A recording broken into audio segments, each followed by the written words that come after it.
Sebuah kecelakaan beruntun melibatkan kendaraan roda 4, roda 2, dan gerobak pedagang terjadi di Jalan Ahmad Yani, Kecamatan Seberang Ulu 2, tepatnya di depan gerbang kampus Universitas PGRI Palembang, Sabtu, tanggal 5 September tahun 2024 siang.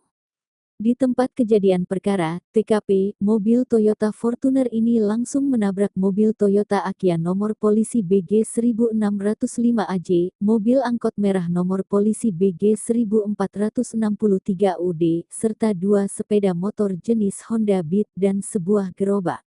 Akibat kecelakaan ini, dua kendaraan roda 4, dua sepeda motor tanpa plat dan gerobak pedagang mengalami kerusakan.